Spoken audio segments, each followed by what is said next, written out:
Shalom. Oke, senang sekali bisa berjumpa dengan Anda. Gimana kabarnya? Baik semuanya?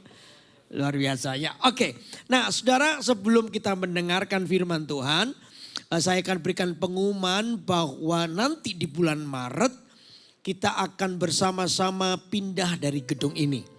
Jadi ya tepuk tangan dulu. Jadi Natal kita kali ini adalah Natal terakhir di gedung ini nanti ya. Jadi kita akan pindah ke BC di tempat yang sudah kami siapkan. Karena memang kalau di tempat ini sudah betul-betul crowded. Ya khususnya di parkiran. Beberapa kayak tadi siang hujan. Lalu jemaat-jemaat yang datang karena dapat parkirnya di jauh-jauh sana. Ada yang jauh parkirnya, jauh-jauh untuk kesini hujan, akhirnya mereka balik pulang. Aduh, kasihan. Jadi saya pikir kita mesti cepat berdoa dan bisa terrealisasi dengan baik. Kita doakan nanti bulan Maret tepat ketika kita ulang tahun yang menurut tadi siang, saya lupa tanya, ke-18 betul? Ya betul ya, ke-18 ya, mudah-mudahan saya betul. Ya ke-18 kita akan pindah di BC. Ya, dengan kapasitas yang sudah kita layout, sudah kita gambar, itu 1.000 tempat duduk. Beri tepuk tangan ya. Nah ini gambarnya, welcome home, ini gambarnya nanti. Terus nah ini Eagle Kids-nya, terus apa lagi? Ya ini tempat ibadahnya kita ya. Doakan supaya nanti bulan Maret kita sudah sampai di sini. Oke, nah tugas kita adalah begini. Saya itu melihat bahwa minggu-minggu ini Tuhan tuh kayak percayakan banyak hal. Jumlah kita secara jumlah kita ini bertambah terus tiap minggu. Ya sekarang saya kan tiap mendapatkan tiap laporan tiap minggu dan kita mengalami peningkatan. Saya bersyukur Tuhan percayakan kita. Jemaat yang semakin banyak. Oke, tapi saya itu agak khawatirnya. Saya tidak mau gereja kita ini bertambah besar tapi dalamnya kropos. Saya mau sekalipun Tuhan tambahkan jiwa-jiwa, Tuhan tambahkan jemaat kita menjadi besar, puji Tuhan, Tuhan percayakan lebih besar. Tapi saya mau jemaat ini juga mengalami yang namanya pertumbuhan. Katakan amin. Kita bukan hanya besar, tapi kita ini juga kuat secara pondasi dasar. Makanya itu saya diberikan beban untuk terus ngomong ini kepada Anda. Jangan kapok atau jangan kok gini-gini terus. Nah, tapi saya tetap dorong Anda ikutlah CG yang belum ikut CG. Udah kan udah mulai lemes kan. Ikut CG yang belum ikut CG. Karena CG itu adalah tempat penggembalaan dari jemaat GMS. Ya, di sanalah Anda digembalakan, Anda bertemu dengan keluarga rohani. Ikutlah CG supaya kita terus bertumbuh dalam Tuhan. Amin. Nah hari ini sepanjang hari ini saya sedang menyampaikan tentang kehidupan sebagai seorang penyembah. Kenapa ini penting? Saudara, Tuhan itu mencari para penyembah. Bukan sekedar sebuah penyembahan. Dengar saya baik-baik. Tuhan itu mencari penyembah. Bukan sekedar penyembahan. Kalau iblis itu mencari penyembahannya. Dia gak terlalu tertarik dengan orangnya. Kalau orang ini gagal memberikan persembahan, iblis akan kejar dia. Dengan kutuklah, dengan apalah, itu iblis. Tapi Tuhan itu bukan hanya tertarik kepada penyembahanmu. Tapi Tuhan itu mencari penyembah. Tadi pagi saya sampaikan kepada jemaat, Tuhan itu mencari penyembah-penyembah benar. Yang menyembah Bapa dalam roh dan apa? Kebenaran. Penyembah itu beda dengan menyembah. Pemasak dengan memasak itu beda. Saya bisa masak. Masakan saya paling keren adalah telur ceplok. Lebih dari itu gak bisa. Saya bisa masak tetapi saya bukan pemasak. Tapi kalau saya pemasak, saya pasti bisa masak. Ngerti maksud saya? Kalau Anda menyembah Tuhan, belum tentu Anda penyembah.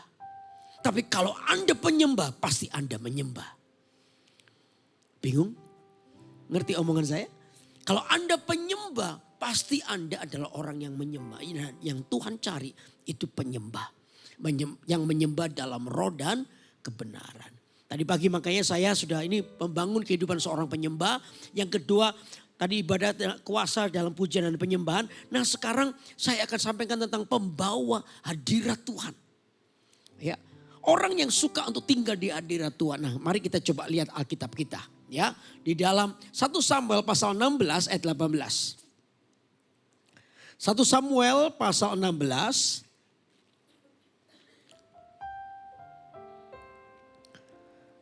ayat 18. Oke.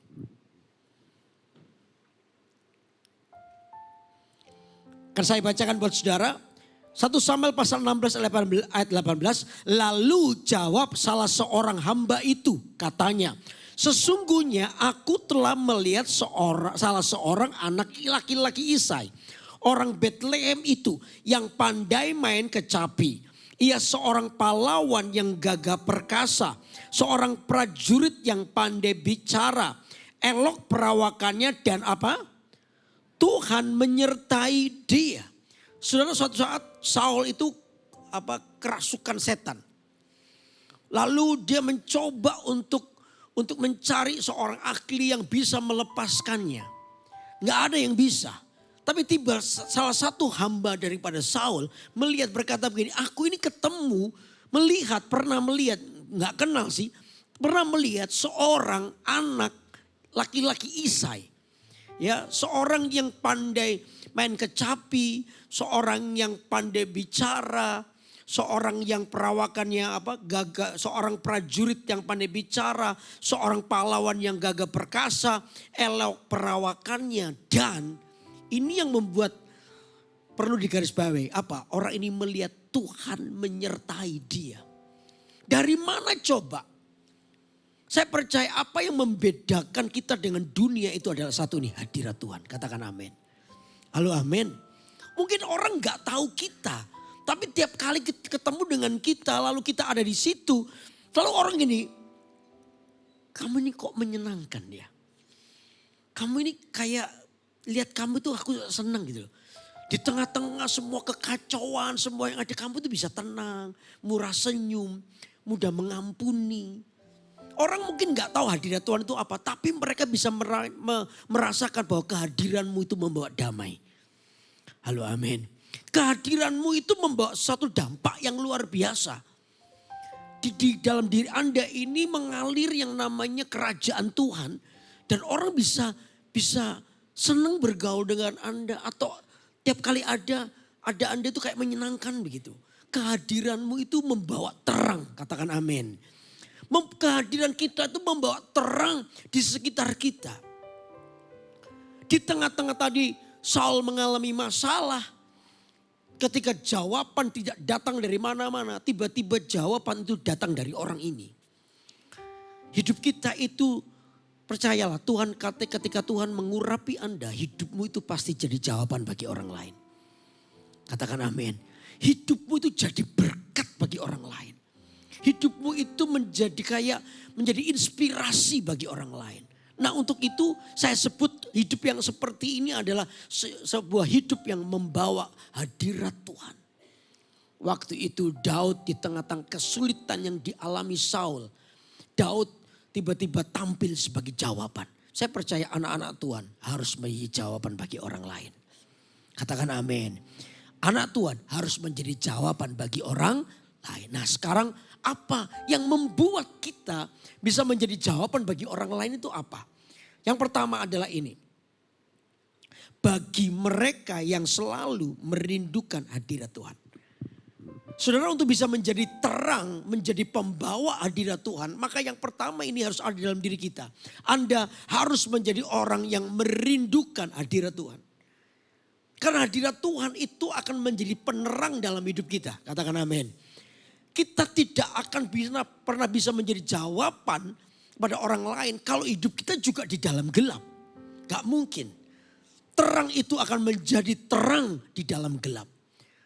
Hidup kita ini akan menjadi jawaban kalau Anda berada di dalam hadirat Tuhan. Nah, sepanjang hari ini saya menyampaikan kepada jemaat bagaimana Anda menjadi seorang penyembah. Penyembah itu beda dengan menyembah. Penyembah itu orangnya. Tuhan lebih tertarik kepada orangnya, katakan amin. Makanya hati kita itu menjadi pusatnya. Tadi saya sampaikan kalau Anda tuh dikatakan memasuki dengan gerbang pujian dengan sengaja. Kata masuklah itu berarti dengan sengaja Anda memasuki. Ada sebuah keputusan. Kalau Anda sebagai penyembah Anda harus dengan sengaja untuk merindukan hadirat Tuhan. Dengan sengaja kita bangun hidup kita dengan Tuhan. Daud itu adalah seorang yang dengan sengaja. Masih ingat Daud mengembalakan kambing domba berapa ekor? Berapa ekor? Segala macam. Ayo Daud mengembalakan berapa ekor kambing domba? 2 atau 3 ekor, gak banyak. Gak banyak, tapi Daud tuh menjaganya dengan hidupnya. Nah sementara dia menjaga, dia dengan sengaja dia main kecapinya. Dia berkata, dia nyanyi Tuhan adalah gembalaku. Takkan kekurangan aku, Dia membaringkan aku. Di mana? Di ladang, di padang yang berumput hijau. Dia nyanyi, dia bangun hidupnya dengan Tuhan. Dia bangun hidupnya dengan Tuhan. Nah disitulah sebenarnya hidupnya akan jadi jawaban. Ketika Tuhan itu bertakhta atas hidupnya. Katakan amin. Kalau Tuhan bertakhta atas hidupmu, maka terang itu menyala dan hidup Anda akan menjadi jawaban bagi orang lain. Amin saudara. Ada banyak daerah tempat di mana kita tuh harus melewatinya. Saudara enggak, saudara, dalam hidup kita itu ada banyak daerah baru. Ya, ada banyak daerah baru yang perlu kita lewati. Saudara pernah gak Anda bisa bayangkan waktu saat Anda melewati daerah baru. Bagi saya daerah baru itu daerah yang yang kayak yang mengerikan begitu. Karena saya gak kenal daerah itu. Satu saat Israel itu Tuhan bawa untuk melewati sungai Yordan. Sungai Yordan ini sungai yang baru buat mereka. Coba kita baca ya.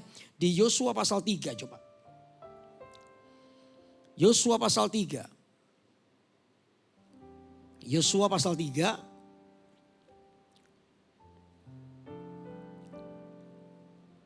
Ayat pertama. Oke. Dikatakan nih, Yosua bangun pagi-pagi lalu ia dan semua orang Israel berangkat dari Sitim. Dan sampailah mereka ke sungai Yordan. Maka bermalamlah mereka di sana sebelum menyeberang. Setelah lewat 3 hari para pengatur pasukan menjalani seluruh perkemahan. Dan memberi perintah kepada bangsa itu. Katanya, segera sesudah kamu melihat tabut perjanjian Tuhan Allahmu yang diangkat para imam yang memang suku Lewi. Maka kamu harus juga berangkat dari tempatmu dan mengikutinya. Hanya antara kamu dan tabut itu harus ada jarak apa saudara? Kira-kira 2.000 hasta panjangnya. Janganlah mendekatinya. Maksudnya supaya kamu mengetahui jalan yang harus kamu tempuh. Sebab jalan itu apa? Halo, jalan apa itu? Belum pernah kamu lalui apa? Dahulu. Suatu hari ketika Yosua menjadi raja, jadi panglima atau pemimpin dari Israel, dia menggantikan Musa. Nah Yosua, tugas pertama dari Yosua itu adalah begini loh. Tuhan suruh Yosua itu memimpin bangsa Israel untuk melewati atau menyeberangi namanya sungai Yordan. Sungai Yordan itu adalah daerah baru. Tempat baru. Tempat di mana dikatakan tidak pernah dilalui. Nah, saudara, perasaan Anda kalau Anda masuk daerah baru gimana? Ya kayak saya barusan pindah dari Samarinda setahun, lalu pindah ke Balikpapan setahun, lalu tinggal di satu perumahan yang menurut saya lampunya kurang terang. Menurut saya, nggak tahu kalau perumahan yang lainnya mungkin lebih gelap. Katanya ini perumahan bagus saja menurut saya agak kurang terang. Kalau malam-malam itu saya pulang sendiri, saya sama istri saya ke rumah saya sendiri aja kesasar. Karena daerah baru kan. Jalannya tuh gak tahu mana, tiba-tiba kesasar saya. Duh, mana ya? Bisa keliling-keliling. Rumah saya mana? Itu karena gelap. Ya malam, gak tahu. Mungkin perasaan pertama kalau Anda masuki daerah baru, Anda gak kenal, itu pasti takut, betul gak? was-was. Waduh, ada apa ini? Ada apa ini? Ya, saya dulu pindah Manado, saya itu daerah Manado Coret, sudah melewati Manado itu gelap kalau malam. Saya ini orang Surabaya, kalau saya tinggal di Surabaya, kalau daerahnya gelap, sepi, itu pasti banyak pencolengnya atau banyak perampoknya atau banyak penjahatnya pokoknya. Kalau saya masuk daerah itu, perasaan saya takut pasti. Gelap, gak enak. Saya ini cuma sendirian, anggota keluarga saya perempuan semua, anak-anak saya masih kecil-kecil. Kalau saya pelayanan keluar kota, saya tinggalkan anak-anak saya di Manado bersama istri saya pasti was-was. Aduh, pulang sama siapa ya? Malam-malam gini gimana ya? Aduh ya, gimana ya? Itu takut karena daerah baru, daerah yang belum saya kenali. Sama dengan Yosua. Yosua disuruh melewati yang namanya lembah Yordan, dikatakan sebab jalan itu belum pernah kamu lalui dahulu. Belum pernah dilalui, jadi mungkin nggak tahu dia di danau itu ada buaya, ada apa, dia nggak tahu. Jangan-jangan ada binatang buas. Daerahnya belum dilalui, belum pernah dilalui. Saya itu pernah baptis di Sungai Yordan. Pertama kali itu mungkin hampir 15-20 tahun yang lalu. Baptis Ibu Yeni Verodika. Ikut tim saya di Israel pertama kali. Masuk Sungai Yordan. Saya itu tidak pernah tahu Sungai Yordan. Warnanya hijau. Yang pernah ke Israel tahu ya, Sungai Yordan itu warnanya hijau. Ternyata di dalam Sungai Yordan itu ada ikan sejenis belut yang panjang-panjang itu. Saya itu nggak tahu karena kan tidak bening, jadi saya nggak tahu dalamnya. Jadi saya sudah masuk di air, saya doakan Ibu Yeni. Wah, dia nangis, saya nangis begitu. Waktu saya mau bilang, aku mau membaptis engkau dalam nama Bapa, Putra dan Roh Kudus. Dalam nama Yesus. Waktu masuk dalam nama Yesus mau tak celupin, itu ikan ya. Tiba-tiba ngelewati kaki saya dan badannya digeserkan di tubuh saya. Di badan saya, di kaki saya. Saya itu kagetnya minta ampun. Tiba-tiba saya kerasa kayak ada sisik dan dilewatkan kaki saya dan digeserkan. Jadi dalam nama Yesus, wah gitu saya. Ini yang apa aku? Ada iwak Yan, ada ikan geser di kakiku. Daerah baru, saya pikir ini binatang buas atau apa ya, makanya saya kaget. Karena gak tahu kan, daerah baru selalu membuat kita was-was, betul gak saudara? Ini daerah baru, nah orang Israel itu melewati daerah baru. Ada banyak daerah baru dalam hidup kita. Mungkin bukan daerah atau tempat, tapi kehidupan yang terjadi. Daerah-daerah baru dalam hidup kita. Ya, daerah baru. Mungkin dulu Anda cuma mendengar ada orang sakit kanker. Tapi sekarang keluarga Anda pernah ngalami. Tiba-tiba suamimu atau ngalami istrimu, tiba-tiba ngalami orang tuamu sakit kanker. Aduh. Daerah yang dulu hanya mungkin Anda bisa dengar cuma orang lain alami, tapi hari ini dirimu yang alami. Lemah. Oh dulu cuma mendengar keluarga orang lain bangkrut. Wah bangkrutnya kasihan ya. Tapi hari ini mungkin Anda ngalami itu. Kita itu tidak pernah tahu kehidupan kita. Kadang kita ada di bawah, kadang di atas, kadang di bawah sekali. Daerah-daerah baru yang belum pernah kita lalui. Saya dulu, Anda tahu ceritanya, saya dinyatakan mandul. Gak bisa punya anak asuh sperma. Saya waktu dengar berita itu kayak berita baru buat saya. Itu kayak daerah baru buat saya. Saya dulu gak pernah mikir kalau saya gak bisa punya anak. Saya dulu gak pernah mikir itu. Saya cuma dengar ya mungkin keluarga si A, si B mandul gak bisa punya anak. Minta saya doakan dan lain sebagainya. Tiba-tiba saya 3 tahun, hampir 4 tahun, 3 tahun lah menikah belum punya anak. Lalu saya coba cek diri saya ke dokter. Ternyata istri saya normal, saya yang tidak normal. Wah kok bisa begitu? Itu kayak daerah baru. Saya harus melewati daerah yang belum pernah saya lalui dahulu. Hari itu Israel, Yosua bersama dengan Israel disuruh Tuhan. Begitu jadi penggantinya Musa, Tuhan perintahkan masuk dalam daerah baru itu. Wow. Tapi saya percaya satu ini, saudara. Daerah baru yang kau alami itu bukan tempat penghukuman. Justru daerah baru itu melatih imanmu untuk kau tahu bahwa Anda tidak pernah sendiri. Katakan amin. Daerah baru. Nah untuk itu saudara Alkitab memberitahukan kepada kepada Yosua waktu Tuhan memberitahukan bahwa untuk melewati daerah baru itu ini yang harus ada dalam dirimu. Apa? Coba kita lihat ya. Untuk melewati daerah baru. Coba lihat. Ayat 3. Dan memberi perintah kepada bangsa itu, katanya segera sesudah kamu melihat. Melihat apa saudara? Tabut perjanjian Tuhan Allahmu yang diangkat para imam yang memang suku Lewi. Maka kamu harus juga berangkat dari tempatmu dan apa saudara? Mengikutinya. Ketika mereka melewati daerah baru itu, Tuhan berikan perintah ini. Kalau kamu melihat tabut perjanjian itu, kemanapun tabut perjanjian itu pergi, kamu harus mengikutinya. Matamu tidak boleh meleng kanan kiri, kamu harus terus melihat kepada tabut itu. Tabut itu bicara soal apa sih? Saudara, tabut perjanjian Tuhan itu hanya satu benda ini yang berada di tempat maha kudus.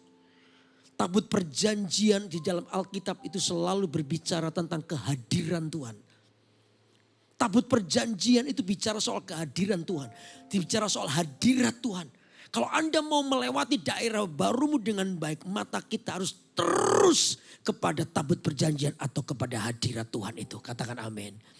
Ini yang membuat kita bisa melewati daerah baru kita. Orang Israel diberikan perintah oleh Tuhan. Kalau kamu melewati sungai Yordan yang daerah baru itu. Karena tempat itu belum pernah kamu lalui dahulu. Matamu tidak boleh meleng dari tabut itu. Ini yang saya sebut dengan poin 1, merindukan hadirat Tuhan. Karena di hadirat Tuhan maka itulah jawaban buat hidup Anda. Halo, amin saudara. Halo, amin. Nah, itu yang membuat kita ini terus. Makanya begitu tabut perjanjian Tuhan diangkat, orang Israel lalu cuma lihat tabut itu dan mereka pergi kemanapun tabut itu pergi. Kalau tabut itu berhenti, mereka berhenti. Kalau tabut itu diangkat dan mereka mulai berjalan melewati sungai itu, maka mereka berjalan terus melewati sungai. Kenapa Tuhan menyuruh orang Israel melihat tabut perjanjian? Kenapa Tuhan menyuruh orang Israel melihat tabut perjanjian? Karena di dalam tabut perjanjian, masih ingat di tabut perjanjian itu ada 3 benda di dalamnya. Apa? Apa saja? Ayo, apa? Di dalam tabut perjanjian ada 3 benda apa? Di dalam tabut perjanjian itu ada 3 benda. Yang pertama adalah yang pertama 2 loh batu. Di dalam tabut perjanjian itu ada 2 loh batu. Itu bicara soal firman Tuhan.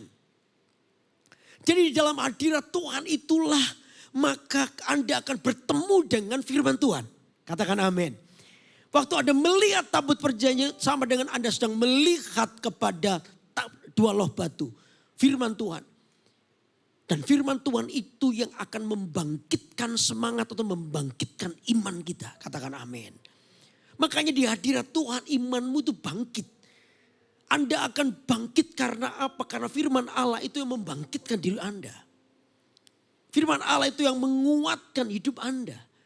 Langkah demi langkah hidupmu dituntun oleh firman Tuhan. Jadi pembawa hadirat Tuhan itu dimulai dari ketika orang itu suka melihat tabut perjanjian Tuhan. Karena dalam tabut perjanjian Tuhan itu ada 2 loh batu. Ada firman yang menguatkanmu. Halo, amin. Oke, tadi pagi saya bilang saya ini maaf ya enggak apa-apa, saya cerita aja. 2 minggu yang lalu mama saya meninggal. 2 minggu yang lalu saya sedih banget karena saya cinta mama saya. Cinta sekali. Ya tinggal satu, papa saya sudah meninggal 30 tahun yang lalu. Tinggal mama saya berumur 82 tahun. Masih oke, tapi karena serangan jantung mama saya meninggal. Ya istri saya tahu hari-hari itu pagi-pagi, tiap pagi saya nangis. Saya juga gak tahu kenapa saya menangis, tapi saya sedih. Saya bilang sama Tuhan begini, aku itu gak apa-apa Tuhan, aku ini menerima keputusan Tuhan. Aku tidak kecewa sama Tuhan. Mama kalau memang waktunya diangkat ya gak apa-apa. Tapi boleh toh aku sedih. Boleh kan aku sedih. Aku tidak sedang mengeluh dengan Tuhan. Tidak, tapi aku sedih Tuhan. Karena aku harus kehilangan mama. Tuhan itu penghibur saya.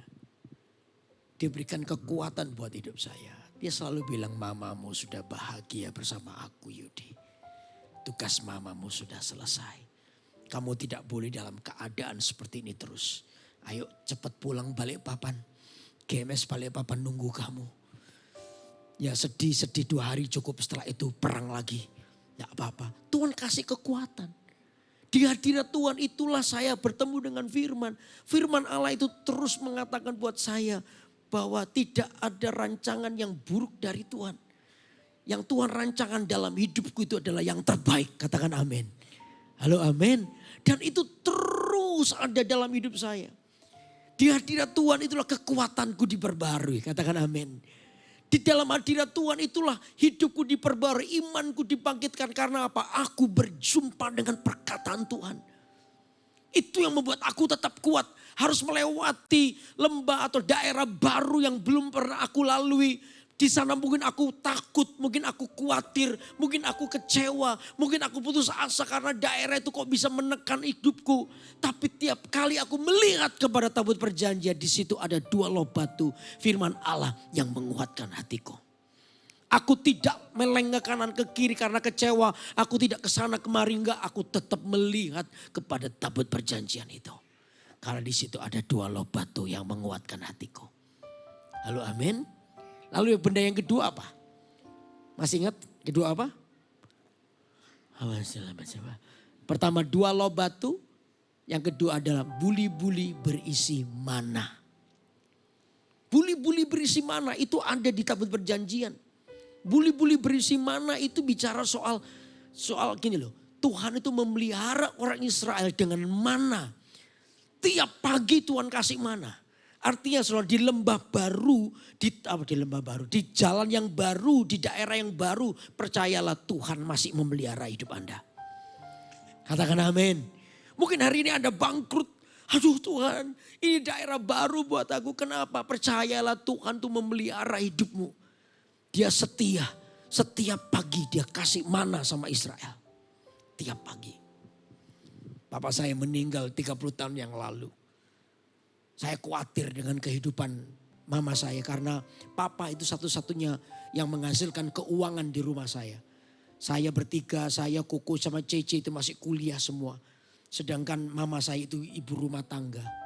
Saya yang sekolah Alkitab, waktu mendengar itu saya pulang, saya bilang sama mama saya, "Ma, Yudi nggak usah kuliah ya, aku tak kerja aja. Koko Cece biar kuliah, nanti kuliah tak bayarin." Sombong banget saudara. Mau kuliah apa, lulusan SMA kerja cukup enggak? Saya juga enggak mikir waktu itu. Pokoknya gitu. Mama saya bilang, enggak, kamu harus selesaikan sekolahmu. Kamu jangan lari dari panggilan Tuhan buat hidupmu. Ya pokoknya selesaikan, mama enggak peduli. Pokoknya selesaikan sekolahmu, nanti Tuhan yang pelihara kita. Di tengah-tengah seperti saya melihat iman mama saya. Setiap hari saya ketika saya dia dari Tuhan, saya melihat tabut perjanjian. Tuhan selalu bilang, akulah Tuhan yang memelihara hidupmu. Dan betul saudara. Tiap minggu mama saya kirim surat. Ya hari Selasa datang Jumat. Jumat kirim surat, datang Selasa. Begitu terus. Dia tulis suratnya. Pakai waktu itu gak ada HP ya. Masih surat tangan. Tulisannya besar-besar. Pakai kertas folio bergaris itu. Dia tulis surat. Semuanya isinya kesaksian. Bagaimana Tuhan memelihara hidup kami. Di dalam daerah jalan baru. Lihat di situ ada buli-buli berisi mana. Tuhan itu setia memelihara hidup Anda. Katakan amin. Untuk itulah makanya Anda disuruh melihat tabut perjanjian. Karena di situlah ada 2 loh batu. Yang kedua ada buli-buli berisi mana. Yang ketiga ada siapa? Ini sungguhan gak hafal saudara ini. Yang ketiga apa? Tongkat Harun yang bertunas. Di situ. Tongkat Harun yang bertunas. Tongkat Harun yang bertunas bicara soal otoritas. Tongkat itu bicara soal otoritas. Waktu saya masuk daerah baru saya apa? Pak, Bapak mandul gak bisa punya anak. Aduh, saya diputuskan, saya kaget kok bisa. Kakak saya punya anak cepet, gak ada halangan apa-apa. Pas giliran saya kok tiba-tiba saya dinyatakan mandul, gak bisa punya anak. Aduh bingung, kok bisa ya? Ini kayak daerah baru buat saya. Saya dibawa ke daerah baru. Tapi saya tahu di hadirat Tuhan, saya melihat tongkat Harun yang bertunas. Salah satunya adalah otoritas Tuhan. Katakan amin. Saya berdoa dengan Tuhan begini, oke Tuhan kalau memang Tuhan yang kendaki, aku gak punya anak gak apa-apa. Tapi kalau bukan, Kalau iblis yang mencoba merebut berkat Tuhan atas hidupku. Saya berkata dengan otoritas Tuhan. Aku pakai tongkat Harun yang bertunas itu. Bahwa iblis gak boleh mengambil berkat dari hidupku. Lepaskan tanganmu. Otoritas itu yang membuat saya berani berdiri di atas kebenaran. Bahwa saya adalah anak-anak Tuhan. Katakan amin.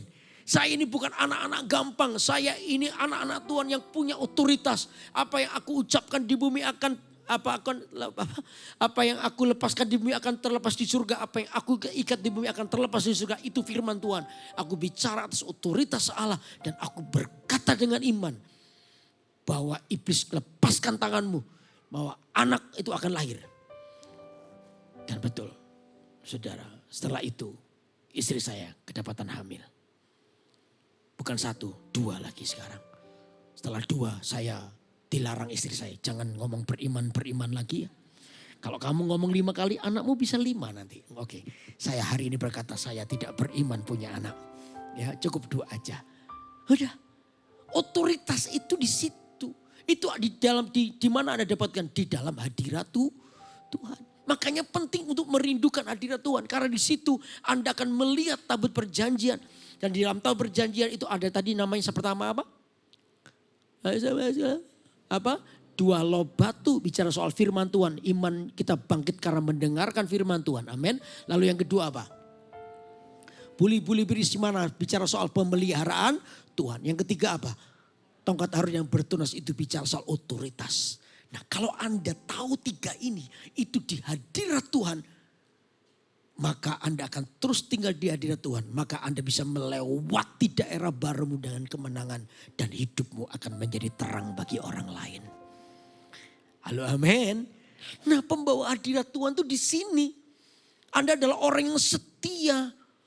Untuk melihat tabut perjanjian dalam hidupmu. Sehingga ketika Anda harus melewati daerah baru. Percayalah hidupmu akan menjadi terang bagi orang lain. Orang lain akan lihat, wow.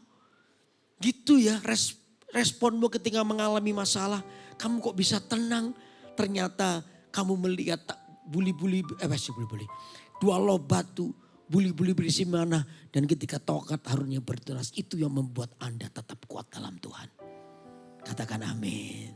Karena itu hadirat Tuhan itu menjadi penting buat hidupmu. Ayo tiap orang merindukan hadirat Tuhan. Amin saudara. Saya bilang buat diri saya. Hubunganmu dengan Tuhan sudah tidak bisa diganti dengan apapun juga. Termasuk apa? Sibuknya pelayanan. Gak boleh. Saya harus menjadi orang yang merindukan Tuhan. Ya kekuatan pelayanan saya itu bukan karena knowledge firman Tuhan. Bukan. Tapi karena lutut saya berlutut di hadapan Tuhan. Itu sumber kekuatan kita. Halo amin. Amin. Nah itu yang pertama. Pertama panjang banget ya. Yang kedua sekarang dengan cepat ya. Yang kedua adalah hidup dengan nilai ketaatan firman Tuhan. Daud ini hidup dengan ketaatannya. Dia adalah seorang yang hidup dengan tanggung jawabnya. Ini penting saudara. Saudara untuk hidup dalam ketaatan dan kebenaran itu tidak perlu dilihat orang. Katakan amin. Tidak perlu dilihat orang. Anda dilihat orang atau tidak dilihat orang, lakukan apa yang benar. Saya sering kali ngomong, Anda dipuji atau tidak dipuji, tetap lakukan apa yang benar. Karena dari situlah maka saudara kalau melatih hidupmu dengan nilai kebenaran, maka disitulah hidupmu akan menjadi seorang yang pembawa hadirat Tuhan. Karena apa? Anda telah terbiasa dengan hidup yang benar. Kapan Daud itu dipilih oleh Tuhan untuk menggantikan Saul? Kapan? Ketika Daud itu menunjukkan tanggung jawabnya sekalipun tidak dilihat orang. Coba kita lihat ya. Kita lihat ya. Kita baca ya di 1 Samuel pasal 17 dulu.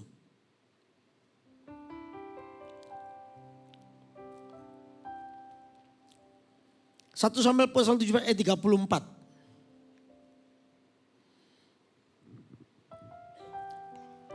1 Samuel pasal 17 ayat 34. Tetapi Daud berkata kepada Saul, hambamu ini biasa menggembalakan kambing domba ayahnya.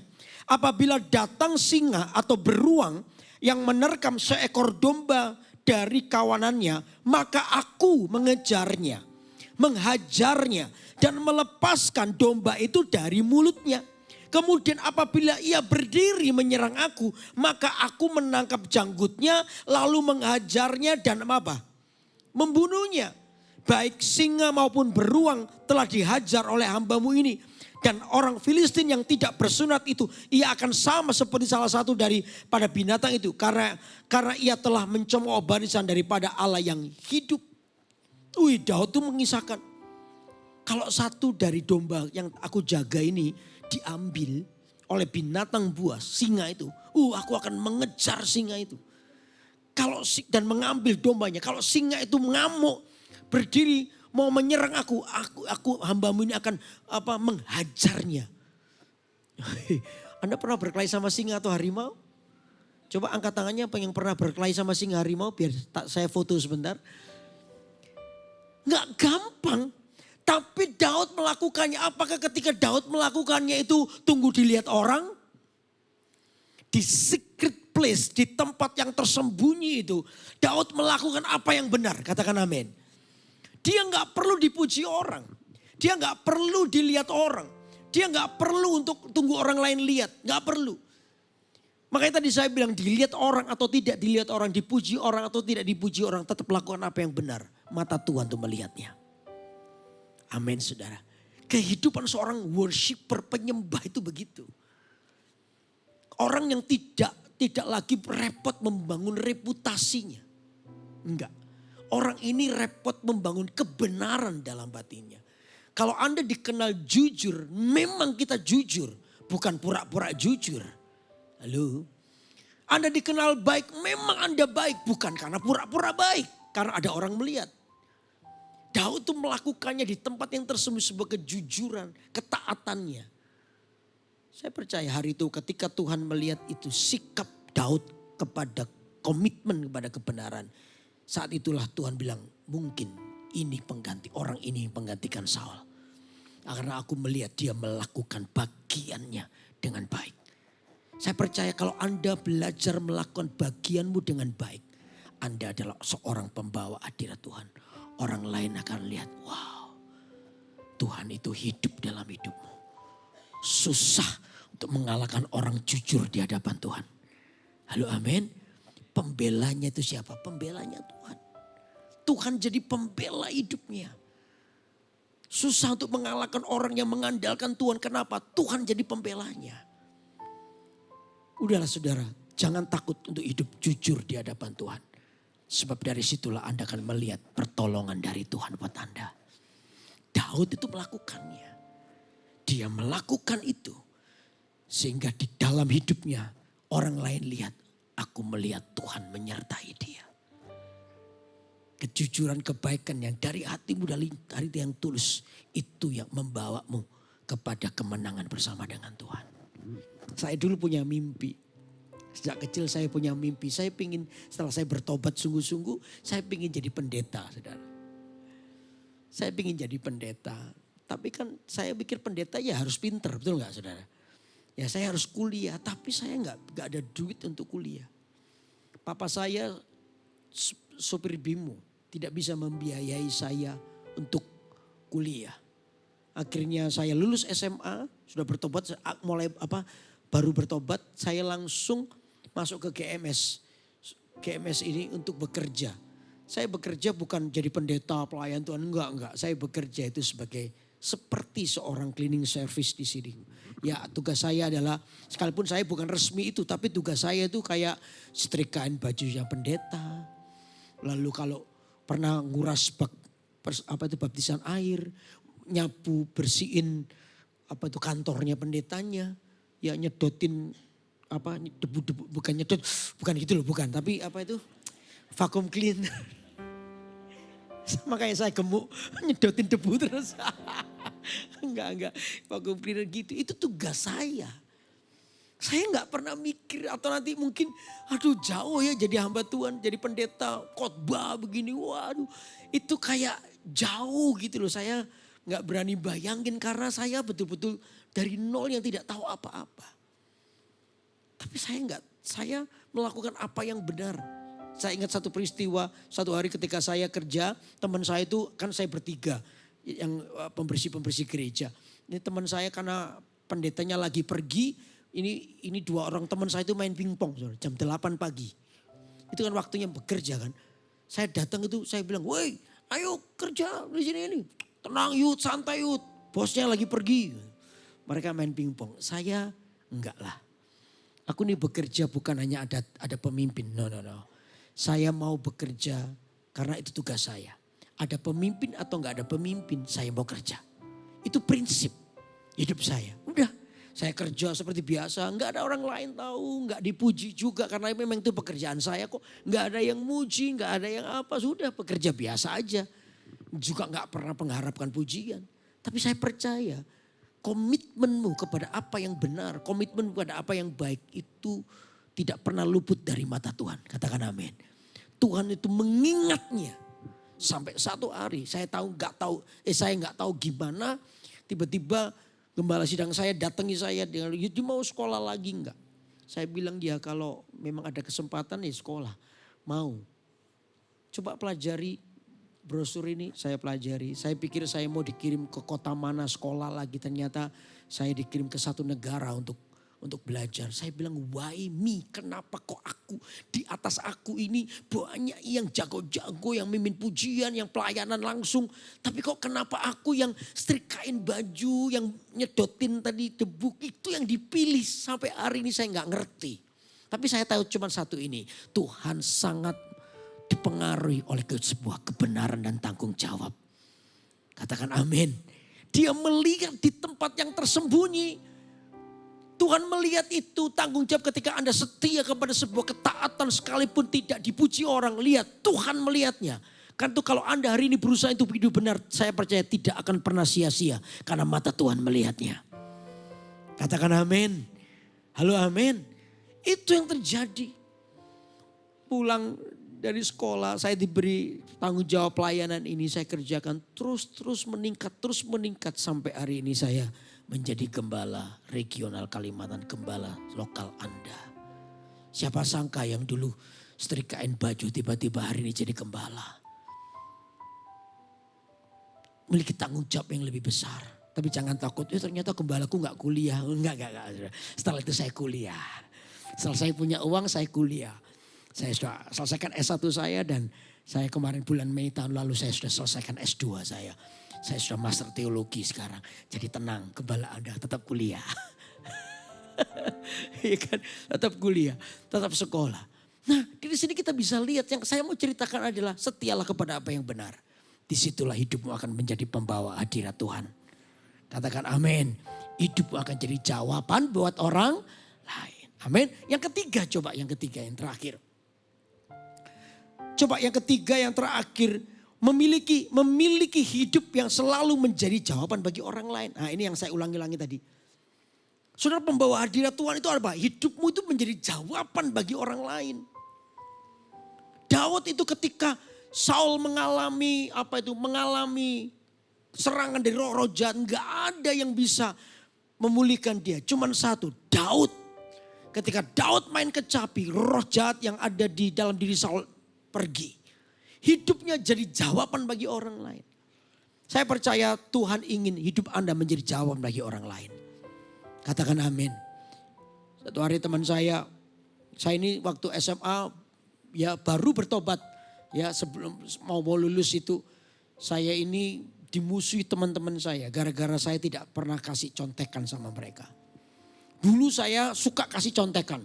Hidup teman-teman saya itu bergantung kepada saya. Karena saya ini jago nyontek dan jago memberikan contekan. Tapi setelah saya mau lulus, saya sudah nggak mau gitu lagi. Ya kelas 3 atau kelas 2 saya lupa. Pokoknya mau lulus saya bertobat di situ. Saya berubah jadi radikal. Saya nggak mau nyontek lagi. Saya jadi pindah duduk belakang ke duduk depan. Dah. Saya tetap teman-teman saya pingin saya kasih contekan. Jadi waktu ujian gitu saya suka ditendangi dari belakang. Jadi kalau ujian tuh celana saya bagian belakang ini ngecap sepatu semua. Karena ditendangi. Jadi saya ngerjain tuh kayak teman saya jut nomor itu nomor 7 apa. Nanti setelah ujian tak kasih tahu ya. Sama aja. Jadi saya gitu terus. Saya diolok-olok. teman-teman saya, kamu sok suci ya sekarang ya, sok suci ya kamu ya sekarang. Oh gaya kamu sombong ya sok suci. Saya diem aja karena saya pikir kalau saya mati teman-teman saya nggak bisa menyelamatkan saya. Yang menyelamatkan saya itu Yesus Kristus, amin. Ngapain aku mesti nuruti dosa teman-teman? No, nggak akan. Saya pilih Tuhan. Itu keputusan saya. Sampai terakhir. Satu hari teman saya ngomong dengan saya, teman yang paling suka untuk hina-hina saya itu bilang, Yudi, nanti aku istirahat ketemu sama kamu ya. Oh ngapain? Udah aku mau cerita. Waduh, yaudah. Tapi saya takut karena ini orang paling getol hina-hina saya. Masuk surga ya, sok suci ya kamu. Ini orang ini. Tapi hari itu dia mau ngomong apa sama saya. Waduh, saya pasti diolok-olok ini. Ya sudah, saya siapkan hati saya. Begitu istirahat, ketemu, tiba-tiba dia nangis. Nangis. Loh, kenapa kok nangis? Kamu ngomong apa? Nangis. Saya bilang cup. Gitu. Diem. Kenapa nangis? Dia cerita bahwa tadi malam dia diusir oleh papanya. Karena dia melakukan pelanggaran ini. Sekarang dia tinggal di temannya. Aduh dia takut. Dia melakukan kesalahan. Gimana ya Yudi? Waktu dia cerita soal papanya. Hati saya ini punya banyak pertanyaan.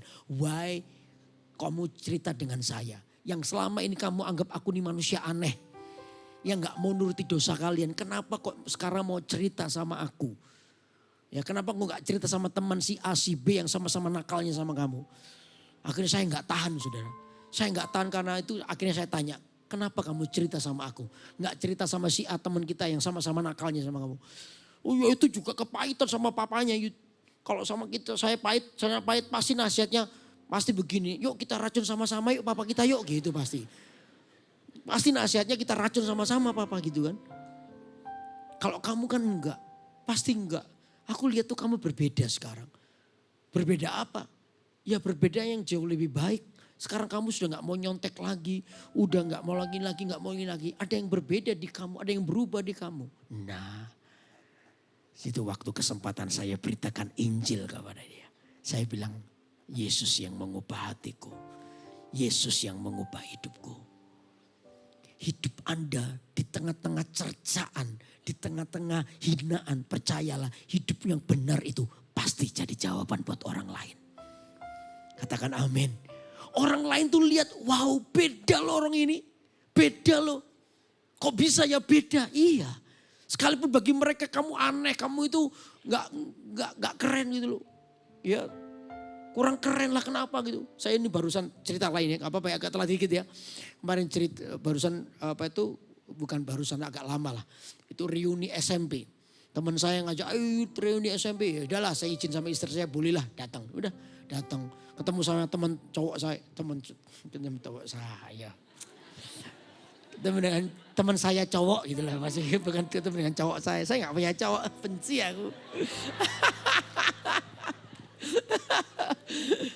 Ya, temu gitu.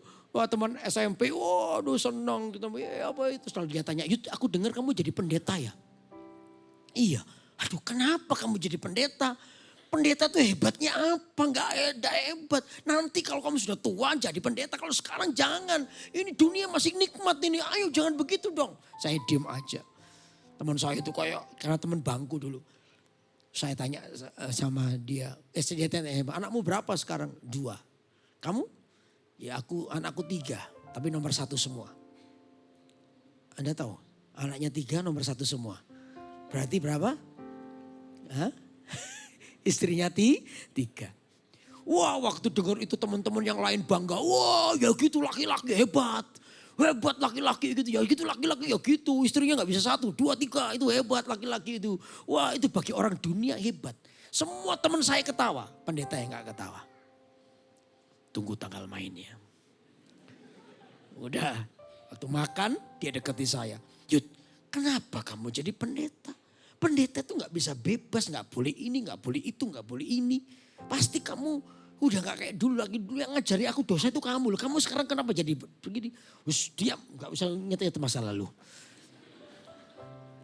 Saya diojok-ojokin gitu akhirnya saya gak tahan. Saya bilang sama dia, coba kamu pikir ya. Yang hebat itu siapa? Kamu atau aku? Coba pikir ya. Aku jadi kamu itu bisa. Kalau aku tidak setia dengan istriku, aku bisa menikah lagi atau punya selingkuhan. Bisa. Anytime bisa. Hari ini langsung mau pergi ke perjinahan, tempat pijat atau apa-apa, aku bisa. Aku jadi kamu tuh gak perlu persiapan. Betul gak?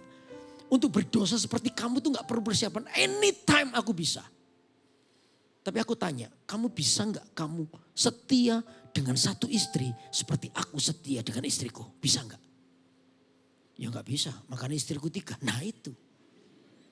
Kalau aku jadi kamu bisa, kamu jadi aku tidak bisa. Yang hebat siapa? Aku atau kamu? Ya kamu. Nah iya makanya. Jangan sok hebat. Iya kan? Untuk jadi seperti dia kan semua orang bisa. Tapi dia bisa gak setia dengan satu istri? Gak bisa. Nah kalau aku jadi kamu bisa, kamu jadi aku gak bisa. Yang hebat siapa? Ya aku dong. Jangan merasa hebat. Bebas sekarang. Siapa yang bebas? Coba kamu istrimu 3 satu kota. Pasti kamu bingung tiap hari. Kamu pasti merancangkan kebohongan buat istrimu. Kalau mau jalan sama istri pertama, bagaimana membohongi istri kedua dan ketiga. Iya aku rapat, aku meeting, aku ini. Tiap hari kamu drama terus. Kalau kamu jalan ke mall gitu sama istri kedua, pasti matamu lihat kanan kiri. Jangan-jangan ada keluarga nih, istri satu atau kedua ngelihat kamu, betul gak? Was-was terus, was-was apa? Ketahuan. Kalau aku jalan sama istriku, jalan kemana, jangan gak takut.